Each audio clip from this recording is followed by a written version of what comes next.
Hey everybody, and welcome back to Crafting Made Easy. For this tutorial, we will be doing an Apple Watch band. Stand by. The items you will need to create an Apple Watch band is some Stretch Magic, Apple connectors. You can purchase these off of Amazon and Etsy. You can purchase the Stretch Magic at any craft store, Michael's, Amazon, anywhere they sell beads at pretty much. I will use a bead stopper. If you don't have a bead stopper, you can always use a clamp. I have these clamps as well that I got from Dollar Tree, so you can use those. You can use anything just to hold your beads in place. You will need beads, of course, and some spacers. I'm using smaller beads as my spacers. And then you'll need a needle if you want to do it the way that I typically do my bracelets and watch bands. So the first step you'll do is to cut 3 pieces. Alright, so what you'll do is you'll cut 3 even pieces of magic stretch. What I'm doing right now is just pre-stretching the cord. If you're doing these to sell, just have the person measure their wrist so you can get it to where their wrist is, it will fit the watch band correctly. Or you can just do an average size and make it fit a 7 or 7.5 inch wrist. I will put the measurements on the screen because I don't remember them offhand. The next thing, after you finish pre-stretching your cord, let me put that out there. You don't necessarily have to pre-stretch your cord. I just like to pre-stretch my cord because that will cause it to be a little, sorry, I'm trying to concentrate on this string. It will have them be able to wear it a little bit longer if it's pre-stretched. It won't stretch too much along the way if it's already pre-stretched. So what you'll do next is just take the string, put it on the connector. Alright, so next you just add your beads. So I did put the needle on because it is more difficult to put beads on 2 strings versus 1. So just put your needle on because that's the best way that I found to do double strands, and then it'll also help at the end for what I do. Alright, so I will be adding charms to this as well. So if you already kind of have your charms in place on the jump rings and on the split rings or whatever you have, you can thread them on to your pattern now versus putting it on later, but I think I'll just put it on later.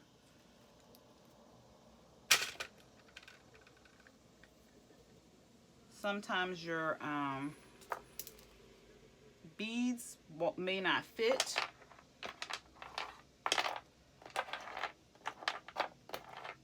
so just be aware of that. But I'm just going to go ahead and continue to thread this on, and then when I get to the end, I will show you how to tie it up.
Okay, so for this one, we are going to tie it here and tie it. Alright, so I'm just going to tie it, make sure that's nice and tight. I'm going to put pull tension on it. And we're going to just tie it again. So you want to make sure you still have tension on that first knot, and you're going to pull, and as you're pulling, just release. Goodness. Did it do it? Alright, and then you're just going to pull tight. Make sure it is nice and tight.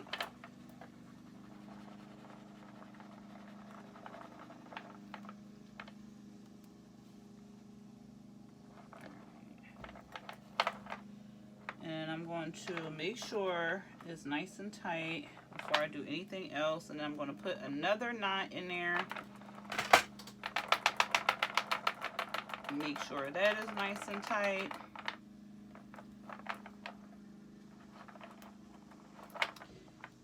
And let's see. All right, and I'm going to do a technique that I saw on in one of my groups I'm in. The girl said that she knots it after every bead, so I'm gonna see about that, because right now you can just honestly just stop, because you've knotted it as many times as you feel comfortable with knotting it. But I'm just trying to see what a good technique is for me, because sometimes one technique doesn't always work right, so you have to kind of switch it up, do a different way, because you want to make sure everything is nice and secured for your clients. So that just pulled through the first bead, and I'm not going to knot it again, because the knots that I tied from the top are kind of sitting right here. So what I'm going to do is go through the white bead,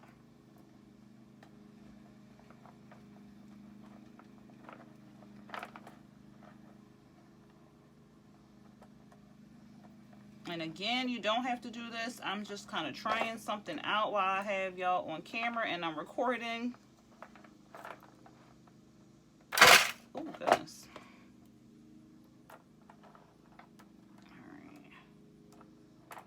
That's all nice and tight there.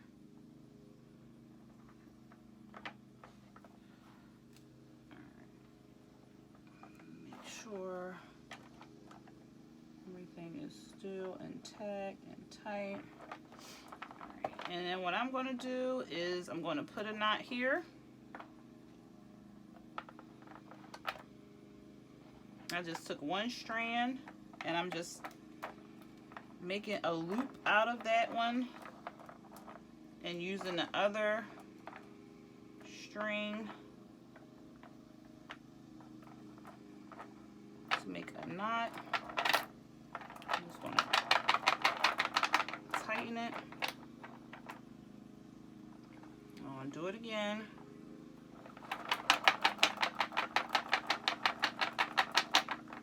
And I'm going to put the other piece back in my needle.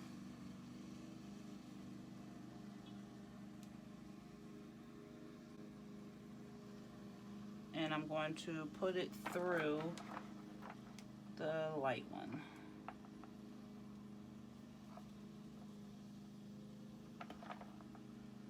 And make sure your knots are tight. Sometimes they go. I am comfortable now in cutting because I feel as though my knots are hidden very well. I've tied several knots, so if this bad boy unravels or something like that, it honestly just was not meant to be. So I'm going to cut it as close as I can without cutting any string holding the beads or any knot. All right. Yeah, that looks good. All right. Okay, so I had to redo my middle one because my knots wasn't cooperating.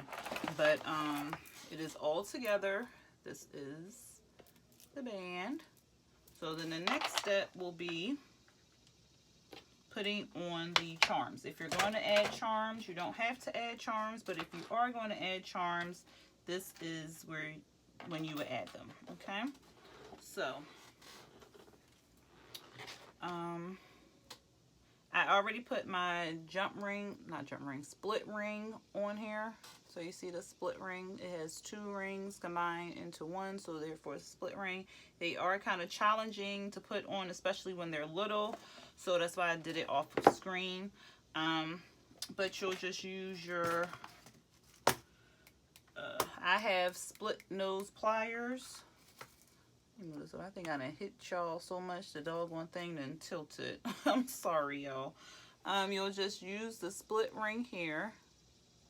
Split ring pliers. Excuse me. You'll split it open, and then you'll pull your project onto the split ring. Right.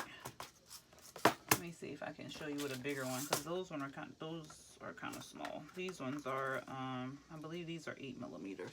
So with a bigger one, you can see it a little bit better. Let me see. So you would just take your pliers, pop it open as such, and then you would thread your, I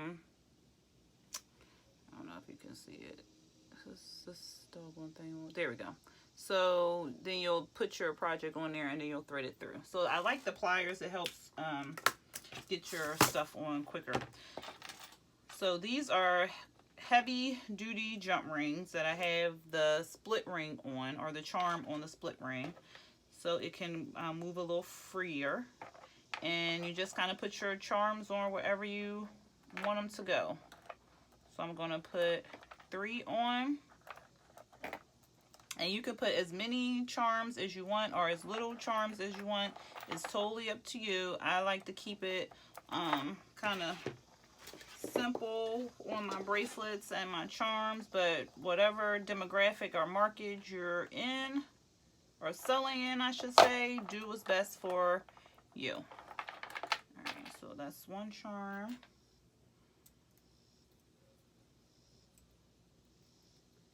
And just make sure your charms is kind of facing the way you want them to face before you close them up. And that's the second charm. And all you're doing is turning the jump ring open and close. And my other charm.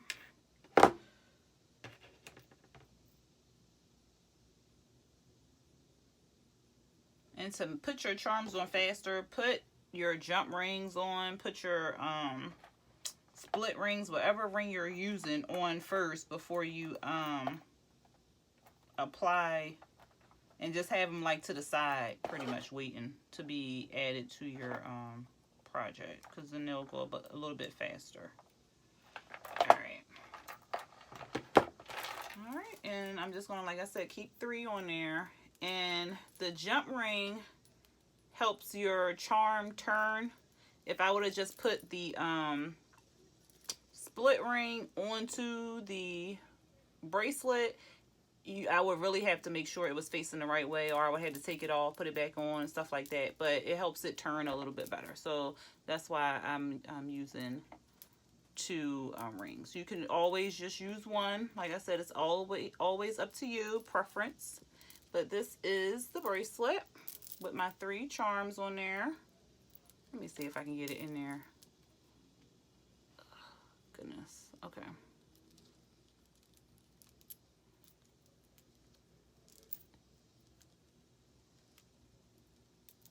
Alright, the charm wants to cooperate. It doesn't want to cooperate. There we go.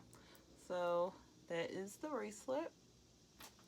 Right. And for like pictures and stuff, I was watching a fellow YouTuber's videos, and she suggested purchasing like a broken Apple Watch face where you can kind of take pictures and advertise your watch a little bit better. Oh, I'm so sorry. I'm trying to straighten this camera out because I can see it's crooked. There we go. To buy a broken one so you can put it in your pictures and show people what it will look like. You just kind of slide your connector in, and there it is, like that. So this is the completed bracelet or watch band. I keep saying bracelet. The watch band. I like it. It gave me a time, child. Oof. Y'all knew what happened behind the scenes with this watch band. But I am happy that it's finally put together. It does fit my wrist. Well, it is kind of big for my wrist, but like I said, no one size fits all. So just kind of measure and make sure you have the right size for your customer. Just have them measure their wrist. If you're doing like a one size fits all, or trying to match it to like a 7 and 7.5 wrist, and someone's wrist is bigger, just on your website have them put in the notes or form their size so you can know what size to make your watch band. All right, so this is the band. Again, if you like the content of this video, go ahead and hit that like button. Hit the subscribe button if you're not subscribed to my channel, but you're watching this video. And also go ahead and hit the notification bell to be notified for when I drop new videos. All right, y'all, until next time, peace.